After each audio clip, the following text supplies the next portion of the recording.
บายดีมื้อนี้สาวกูซิงจะมาสอนวิธีการใส่บัตรคำหรือการสอนบัตรคำให้ลูกอยู่บ้านนั่นเองมีพ่อแม่ผู้ปกครองหลายคนเนาะซื้อบัตรคำจากศูนย์เฮาเพื่อจะไปฝึกลูกอยู่บ้านสาวกูซิงก็เป็นห่วงว่าวิธีเฮาสอนหรือวิธีเฮาฝึกนั้นจะถูกต้องหรือบ่ก็เลยอัดคลิปนี้เพื่อมาให้พ่อแม่ผู้ปกครองที่ใส่บัตรคำสอนลูกอยู่บ้านได้เรียนรู้วิธีสอนที่ถูกต้องจากศูนย์เฮาวิธีการสอนที่ถูกต้องมี5ขั้นตอนง่ายๆนั่นก็คือ1. ผู้ปกครองและลูกควรนั่งให้ห่างกันด้วยระยะห่างที่เหมาะสมนั่นก็คือบ่ให้ใกล้และก็บ่ให้ไกลจนเกินไปข้อที่2เวลาเขาถือบัตรคำให้ลูกเบิงต้องอยู่ในระดับสายตาที่ลูกเบิงเห็นได้ง่ายบ่ควรจะเฮ็ดต่ำกว่าสายตาลูกหรือว่าสูงเกินสายตาลูกเฮาและเวลาการถือบัตรคำเนาะเฮาบ่ควรถือให้มือเฮาบังรูปหลายจนเกินไปเพราะว่าข้อมูลที่ถูกต้องอาจจะถูกเสื่องมาอยู่ในมือเฮาก็ได้ให้เฮาวางประมาณข้อหนึ่งของเฮาวางลงและเวลาการถือบัตรคำถ้าเฮาจะพยายามตั้งซื่อๆโดยตั้งตัวเป็นมุมซ่ามันอาจจะล้มไปข้างหน้าก็ได้หรือว่าเวลาที่เฮาตั้งให้มันเนิ่นจนเกินไปเพื่อให้เฮาถือได้ง่ายลูกก็อาจจะบ่เห็นรูปภาพที่ชัดเจนการถือที่ถูกต้องก็คือให้เนิ่งมาน้อยนึงอาจจะประมาณ70องศาเพื่อบ่ให้บัตรคำมันล้มและบ่ให้รูปมันถูกบางจนเกินไปและเวลาแฟดเฮาก็อาจจะใช้3นิ้วในการจกบัตรคำออกมาสมมติไก่เฮาก็ว่าไก่ไข่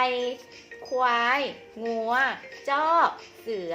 สร้างหรือว่าถ้าแม่นไผ่ที่ลึงเนาะบิดคอมือได้ยี่เป็นการดีจะเฮ็ดให้การแฟดบัตรคำของเฮานั่นใบนั่นเองตัวอย่าง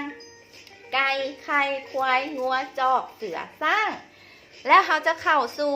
ข้อที่3ในการสอนบัตรคำที่ถูกต้องคือสาวครูซิงแฟดไวๆเมื่อกี้นั่นเองวิธีที่ถูกต้องก็คือเขาควรจะแฟดบัตรคำให้ได้ความไว1 ใบต่อ1 วินาทีเพราะว่าศาสตราจารย์มาโกโตชิจิดะเพิ่นก็ได้วิจัยออกมาแล้วการสอนบัตรคำด้วยความไวจะช่วยกระตุ้นการเฮ็ดเวียกของสมองเบื้องขวาของเด็กน้อยได้เป็นอย่างดีถ้าเขาแฟดบัตรคำซ่าจะเฮ็ดให้การใช้สมองเบื้องขวาบ่ได้ประสิทธิภาพคือเด็กน้อยจะเบิ่งด้วยการใช้สมองเบื้องซ้ายและเวลาที่กับเจ้านั่งเบิ่งบัตรคำกับเฮาก็จะบ่ยาวนานเพราะว่าสมาธิของเด็กน้อยนั้นบ่ยาวคือสมาธิของผู้ใหญ่ของเฮา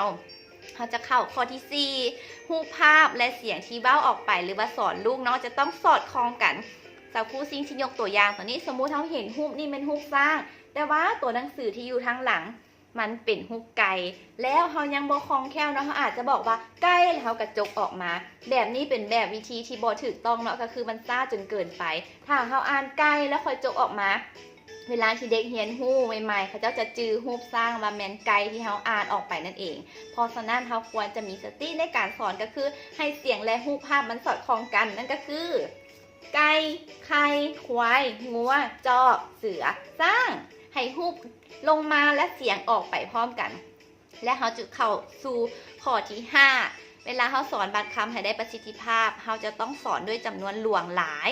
และการหลากหลายหมวดหมู่อาจจะมีหมวดสัตว์หมวดเครื่องของกินหมวดหมากไม้หมวดบุคคลหมวดแมงไม้หมวดหมากไม้ต่างๆเพื่อให้เด็กได้มีโอกาสได้เรียนรู้คำศัพท์ที่หลากหลายเพื่อเวลาเขาเจ้าเก็บข้อมูลไว้จนเต็มหรือว่าข้อมูลที่หลายแล้วเวลาเด็กหัดเบ้าเขาเจ้าก็จะสามารถใช้คำศัพท์หรือว่าใช้สมบัติที่เขาเจ้ามีก็คือสิ่งที่เขาเจ้าได้เรียนและก็ได้จื่อไว้อย่างอุดมสมบูรณ์เพราะมันจะช่วยให้การสื่อสารของเขาเจ้าระหว่างคนอ้อมข้างและการสนทนาที่เป็นบทสนทนานั้นได้อย่างมีประสิทธิภาพขอขอบใจ